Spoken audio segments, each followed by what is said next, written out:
Mi cuñada realizó una votación familiar, ¿debería ser ella excluida de los eventos familiares? Todos levantaron la mano.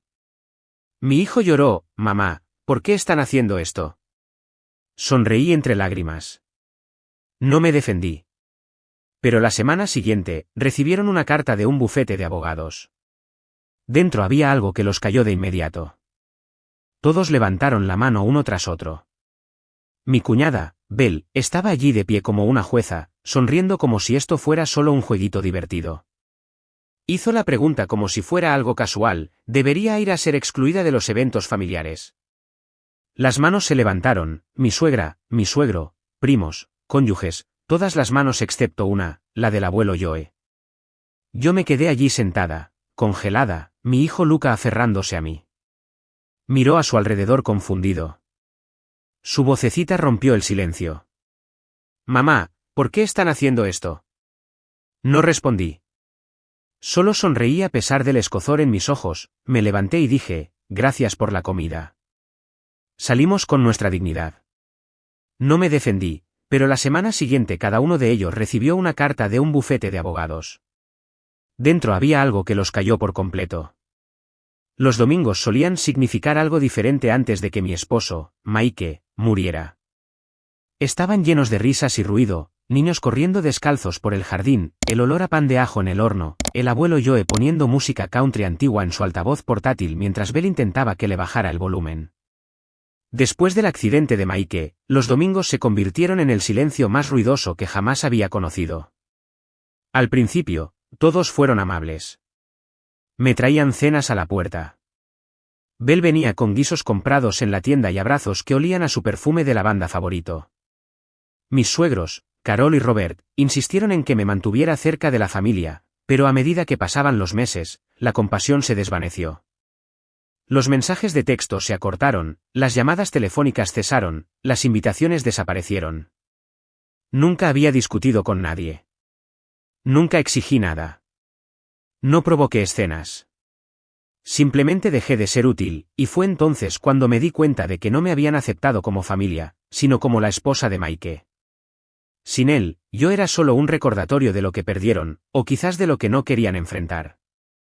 Pero Luca, él nunca dejó de preguntar. Solo tenía 7 años cuando murió su padre, y ahora, a los 10, todavía tenía la sonrisa de Mike, sus hoyuelos y la misma forma tranquila de observar a la gente. Mamá, preguntó una vez, ¿por qué la abuela ya nunca nos llama? Le dije, quizás estaban ocupados, quizás no sabían cómo hablar de papá. Asintió, pero pude ver la tristeza instalarse en su pequeño pecho. Los extrañaba de una manera que yo no podía arreglar, y por él, decidí intentarlo de nuevo. Así que cuando Belle me envió un mensaje de la nada un jueves, cena familiar el domingo. Sería bueno verte a ti y a Luca, me quedé helada. Releí el mensaje 5 veces.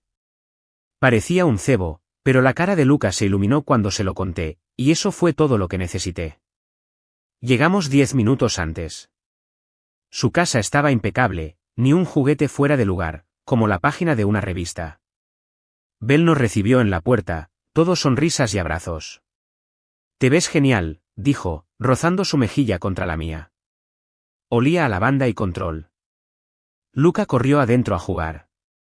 Yo la seguí más despacio, asimilándolo todo. Carol apenas me miró cuando entré en la cocina.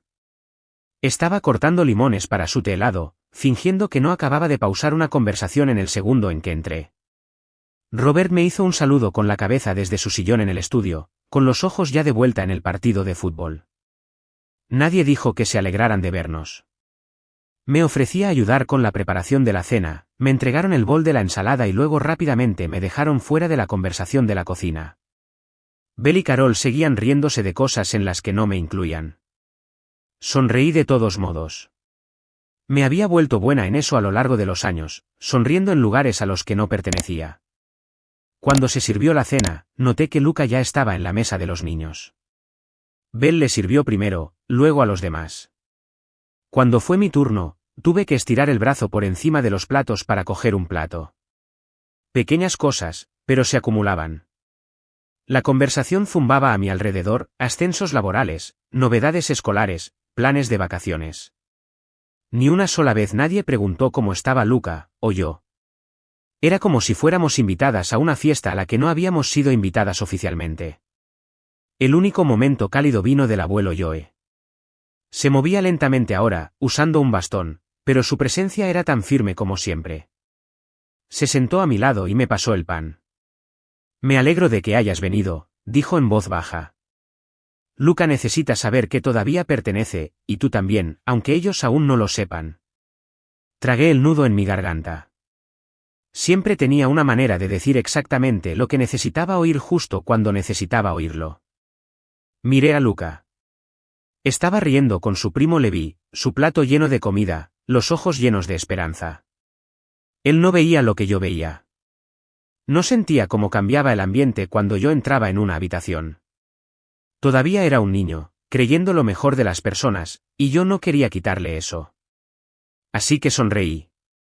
Me quedé callada y me convencí de que podía sobrevivir solo a una cena. Pero lo que sucedió después rasgaría ese silencio y expondría todo lo que había intentado ignorar con tanto esfuerzo. Sucedió después del postre. Todavía estábamos en la larga mesa del comedor, los platos salpicados de migas, los vasos medio llenos. Los niños habían corrido al sótano, y por un momento pensé que quizás lo había logrado, quizás había sobrevivido a la velada. Fue entonces cuando Belle se levantó. Golpeó su copa con una cuchara. Todos se volvieron hacia ella como si fuera una señal. Pensé que iba a hacer un anuncio, quizás compartir alguna noticia familiar. Me enderecé en mi asiento, forzando una sonrisa. Entonces lo dijo. Creo que necesitamos hablar sobre la tensión en esta familia, dijo. Lo dijo como si estuviera haciéndoles un favor a todos, un suspiro teatral, una mirada a su esposo buscando apoyo. Miró alrededor de la mesa con preocupación ensayada. Sé que no soy la única que lo ha sentido, esta sensación de incomodidad, y creo que necesitamos ser honestos sobre de dónde viene. No entendí lo que quería decir al principio. Nadie me miró, pero lo sentí de todos modos. Mi pecho se oprimió. No estoy tratando de crear drama, continuó, pero creo que es justo decir que las cosas no se han sentido igual desde que Aira volvió a unirse a nosotros. Esa fue la primera vez que dijo mi nombre como si yo fuera el elefante en la habitación, como si no estuviera sentada justo ahí. No digo que no hayas pasado por mucho, añadió, volviéndose hacia mí. Todos lloramos a Maike. Todos lo queríamos, pero también hemos tenido que seguir adelante, y creo que algunos de nosotros sentimos que estamos constantemente andando con pies de plomo. Algunos de nosotros. Miré alrededor. Carol no me miraba a los ojos. Robert se reclinó en su silla, con los brazos cruzados. Algunos primos estaban inquietos, fingiendo ajustar los cubiertos. Entonces Belle sonrió. Nunca olvidaré esa sonrisa. Así que pensé que podríamos simplemente votar, sin resentimientos, solo a mano alzada. ¿Debería ir a ser excluida de futuros eventos familiares por el bien de la paz? Por un segundo, pensé que había oído mal. Sentí como si hubiera salido de mi cuerpo. Entonces sucedió. Una mano se levantó, la de Carol. Luego otra, la de Robert. Luego la mamá de Levi, luego su papá, incluso personas con las que no había hablado en toda la noche, incluso aquellos a quienes nunca pareció importarles de una forma u otra. Todas las manos se levantaron excepto la del abuelo Joe. No podía respirar. Sentí que la sangre se me iba de la cara. Mis oídos zumbaban. Entonces sentí un tirón en mi manga. Luke había subido del sótano, probablemente para pedir un segundo trozo de pastel. En lugar de eso, se había encontrado con esto. Miró a su alrededor confundido, luego me miró a mí. Mamá, dijo suavemente, ¿por qué están haciendo esto? Eso me rompió, no porque no tuviera una respuesta, sino porque sí la tenía. Simplemente no podía decirla delante de él. Forcé una sonrisa. Mis labios temblaban. Extendí la mano, tomé la suya y me levanté. Gracias por la cena, dije a la mesa. Mi voz era baja pero firme. Deberíamos irnos. Nadie me detuvo. Ni una sola persona dijo una palabra mientras salíamos. El abuelo Joe se levantó de su asiento y tocó suavemente mi hombro. No te mereces esto, susurró. Asentí una vez y seguí caminando. Sostuve la mano de Luca con fuerza todo el camino hasta el coche. No preguntó nada más. Simplemente apoyó la cabeza en mi brazo mientras le abrochaba el cinturón. Conduje a casa en silencio, el tipo de silencio que se instala profundo en tus huesos. Esa noche, me senté en la oscuridad durante horas escuchando respirar a mi hijo mientras dormía a mi lado. Sabía que Bel había orquestado ese momento. Lo había planeado, ensayado, construido durante meses, quizás más tiempo. No me quería fuera por paz. Quería que me borraran, y esta votación era su actuación, su pequeño espectáculo de poder, y se lo permití. Pero lo que ella no sabía, lo que ninguno de ellos sabía, era que no iba a quedarme callada para siempre. No grité. No rogué, pero había terminado de interpretar el papel de la viuda afligida que conocía su lugar. El siguiente movimiento era mío. La casa estaba silenciosa esa noche, excepto por el suave zumbido del refrigerador y el ritmo de la respiración de Luca a mi lado. Se había quedado dormido acurrucado a mi lado, una mano todavía agarrando la manga de mi camisa como si temiera que yo desapareciera. Permanecí allí en la oscuridad, con los ojos bien abiertos, mirando al techo. Mi mente reproducía todo, la voz de Bel, las manos levantadas, la pregunta de Luca, ¿por qué están haciendo esto? Durante años, me había tragado mi orgullo en aras de la paz. Les había permitido hacerme a un lado lentamente, convenciéndome de que el silencio era lo noble, que estar callada era mejor que ser el problema. Pero esa votación no fue solo cruel. Fue estratégica. Estaba destinada a humillarme delante de todos. Estaba destinada a mostrarle a Luca que su madre no pertenecía a la familia que una vez ayudó a mantener unida, y eso no podía permitirlo. Me deslicé fuera de la cama, con cuidado de no despertarlo. Hice té, pero no lo bebí. En cambio, abrí mi portátil y abrí una carpeta que no había tocado en años, mensajes de texto antiguos, notas de voz, fotos. Revisé conversaciones que había guardado por costumbre, mensajes de Bel que alguna vez me parecieron pasivo-agresivos pero que ahora se sentían intencionados. Uno me llamó la atención: no tienes que venir al recital de Luca, podría ser incómodo para todos. Otro: Carol dice que probablemente sea mejor si solo lo dejas en la fiesta, será más fácil para los otros niños. No me había dado cuenta de cuánto tiempo llevaba ocurriendo el distanciamiento hasta que lo vi expuesto así, mensaje tras mensaje borrando mi presencia, una sugerencia educada a la vez. Abrí mi aplicación de notas y comencé a escribir. Enumeré todo: la forma en que me excluían de las decisiones familiares, los comentarios susurrados sobre mi crianza, la votación. Recordé cómo Bel solía decir cosas como: todos nos sentimos un poco incómodos, puedes ser tan sensible. Me di cuenta. Esto no era solo personal. Era un patrón, uno que podría ser impugnado legalmente. Por la mañana, había encontrado un bufete de abogados en línea especializado en acoso familiar y daño a la reputación. Envié una solicitud de consulta. En 24 horas, estaba hablando con una mujer llamada Danica Rodés, una abogada aguda y tranquila que no pestañeó 2 veces cuando le conté lo que había pasado. No creo que esperen que te defiendas, dijo. No lo hacen, respondí, pero no estoy haciendo esto por mí. Lo hago por mi hijo. Danica revisó los mensajes. Escuchó el audio que ni siquiera me di cuenta de que habíamos grabado con el reloj inteligente de Luca, del cual había olvidado que podía almacenar registros de voz.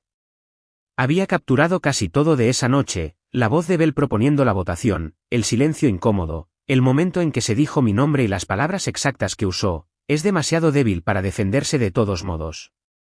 Danica se reclinó en su silla. Redactaremos una carta de cese y desistimiento, pero adjuntaremos documentación que dejará claro que esto no se trata solo de sentimientos heridos. Se trata de daño calculado, exclusión de un niño y manipulación emocional de un menor. Exhalé. Por primera vez en años, no me sentí impotente. También discutimos los próximos pasos, como sería restringir formalmente el acceso a Luca por parte de los miembros de la familia que crearon un entorno emocional inseguro. No era una batalla por la custodia. Era una advertencia. El equipo de Danica envió la carta 2 días después. Cada miembro de la familia recibió su propia copia sellada. No fue ruidoso. No fue desordenado, pero golpeó como un trueno, y de repente todas las personas que habían votado para echarme guardaron silencio por completo. Las cartas se entregaron un jueves por la mañana, cada una firmada, sellada y timbrada por Rhodes & Kem Family Lab, dirigida individualmente a cada adulto que había levantado la mano. No le dije a nadie que iban a llegar. No publiqué nada en línea ni envié mensajes de advertencia. Seguí con mi día como de costumbre, preparé el desayuno, preparé el almuerzo de Luca, lo llevé a la escuela, pero había una extraña calma en mi pecho, un conocimiento tranquilo de que algo irreversible se había puesto en marcha. Al mediodía, comenzaron las llamadas, primero una llamada perdida de Carol, luego 2 mensajes de texto de Robert: necesitamos hablar. Esto ha ido demasiado lejos. No respondí. A la 1:23 de la tarde, Bell me envió un mensaje de texto: ¿en serio? ¿Un abogado? ¿Qué te pasa? Luego, 10 minutos después: ¿realmente vas a destrozar a esta familia por una cena estúpida? Aún así, no dije nada porque no fue solo una cena, y ella lo sabía. Dentro de la carta, el lenguaje de Danica había sido claro, seguro y legalmente sólido. Describía un patrón de exclusión selectiva, manipulación emocional y humillación deliberada frente a un niño.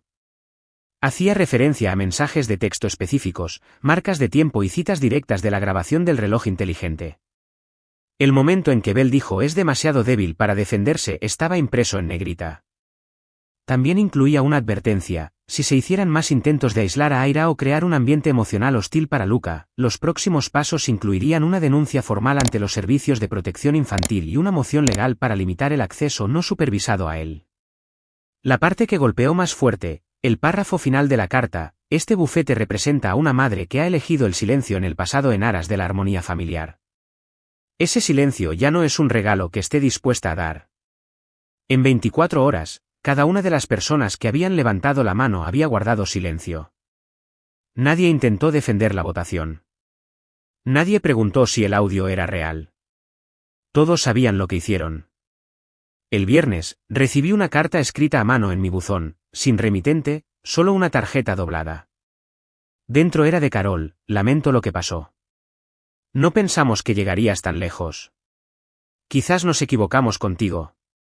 La leí una vez y la puse en el cajón junto a mi anillo de bodas. No mucho después, el abuelo Joe llamó. Tu abogada les dio un infarto a todos, dijo, riendo suavemente. Bell ha estado callada como un ratón. Se merece algo peor, dije. Sí, se lo merece, estuvo de acuerdo, pero estoy orgulloso de ti de todos modos. Ese fin de semana, Luca preguntó si íbamos a volver a su casa otra vez. Lo miré, a este niño valiente y sensible que había visto más crueldad en una noche que la mayoría de los adultos en años. No, cariño, dije, no por un tiempo. Asintió y luego sonrió. Está bien, podemos ir a la playa en su lugar. Sí, dije, la playa suena perfecto. Han pasado 3 meses desde que se envió la carta. Nadie ha intentado organizar otra votación. Nadie nos ha vuelto a invitar, y nadie se ha disculpado, al menos no en persona. El silencio no solo ha continuado. Se ha vuelto más ruidoso, y sin embargo, por primera vez en años, me siento libre. No me despierto temiendo los mensajes de texto o preguntándome qué hice mal. No me preparo mentalmente para otra frialdad o comentario malintencionado disfrazado de solo ser honesto. Ya no tengo que entrar en una habitación y encogerme. Lo más importante, Luca está bien, mejor que bien. Ya no pregunta por los primos. Dejó de revisar el buzón esperando tarjetas de cumpleaños que nunca llegaron. Hemos construido nuevas tradiciones ahora, no basadas en mantener la paz con personas que intentaron borrarnos, sino en crear alegría con aquellos que genuinamente se preocupan. Cada domingo por la mañana, compramos donuts y caminamos por el sendero del lago detrás de nuestro apartamento. Luca trae su cuaderno de bocetos, yo traigo café. Nos sentamos en el banco donde Mike solía llevarlo cuando era pequeño, y hablamos de la escuela, dibujos animados, el espacio, lo que él quiera. Sin tensión, sin fingir, solo paz. También empecé a ir a terapia. Eso fue nuevo para mí. Solía pensar que la terapia era para personas que no podían mantenerse enteras. Ahora sé que es para personas que se mantienen enteras pero no quieren sangrar en silencio. Mi terapeuta me ayudó a nombrar lo que pasó esa noche, no solo exclusión, sino abuso emocional, manipulación y el tipo de acoso que los adultos disfrazan con sonrisas y cenas. Me ayudó a entender que no estaba loca ni exagerando, que la votación no fue una traición repentina. Fue el acto final en un largo patrón de falta de respeto. Esa claridad sanó algo que ni siquiera sabía que estaba roto, y sin embargo, ya no siento ira. No me despierto deseando poder hacerles sentir lo que me hicieron sentir. Esa es la parte de la que nadie habla, como la sanación hace que la venganza sea irrelevante. No quería arruinar sus vidas. Quería que mi hijo tuviera una madre que pudiera mostrarle cómo es realmente la fuerza. La fuerza no es gritar a una mesa llena de gente que ya ha tomado una decisión. Es saber que puedes salir de la habitación y aún así imponer respeto cuando la puerta se cierra detrás de ti. Algunas personas podrían decir, exageré, que fue solo una votación. Pero si alguna vez te has sentado en silencio en una habitación llena de gente que finge que no perteneces, sabes lo ruidoso que puede ser ese silencio. No tomé acciones legales para ser dramática. Lo hice para establecer un límite que las palabras no podían. La verdad es que les di años de amabilidad, de comprensión. Les di todas las oportunidades para tratarme como un ser humano, como la madre de su nieto. Respondieron con crueldad disfrazada de civismo. Contaban con que me quedaría en silencio porque confundieron el silencio con debilidad. Estaban equivocados. También he aprendido algo más. La familia no es sagrada solo porque es familia. La sangre no le da a nadie el derecho a maltratarte. Los nombres y el ADN no excusan la manipulación, y la lealtad no significa tolerar el dolor. La familia se construye, se elige, se gana. El abuelo Joe todavía viene todos los sábados. Él y Luca juegan mal al ajedrez y comen galletas de azúcar que él trae de la panadería de la esquina. Nunca habla de los demás, y yo nunca pregunto. La semana pasada, Luca me preguntó, ¿crees que nos echan de menos? Hice una pausa. Quizás, dije, pero echar de menos a alguien no significa que lo trataste bien. Asintió y volvió a colorear. Está creciendo con más sabiduría que la mayoría de los adultos que conozco. Solía pensar que mi historia trataba sobre ser excluida, pero no lo es. Trata sobre alejarme y darme cuenta de que no perdí una familia, escapé de una, y ahora estamos construyendo algo mejor, no más ruidoso, no más grande, sino más amable, más seguro y completamente nuestro. Si esta historia resonó contigo, si alguna vez has sido la persona callada en la habitación, la subestimada, la que eligió la paz sobre la venganza, entonces espero que esto te haya dado un poco de fuerza. A veces, alejarse no es debilidad. Es el tipo de poder más ruidoso que existe. Si conectaste con este viaje, por favor dale me gusta al vídeo, compártelo con alguien que necesite escucharlo y comenta abajo, ¿alguna vez has tenido que alejarte de una familia para proteger tu paz? Y si quieres más historias reales como esta, historias sobre fuerza, sanación y encontrar tu voz, asegúrate de suscribirte al canal. Tu apoyo nos ayuda a seguir contando historias que importan. Gracias por estar aquí. No necesitamos una habitación llena de gente para pertenecer. Solo necesitamos un espacio donde se nos escuche.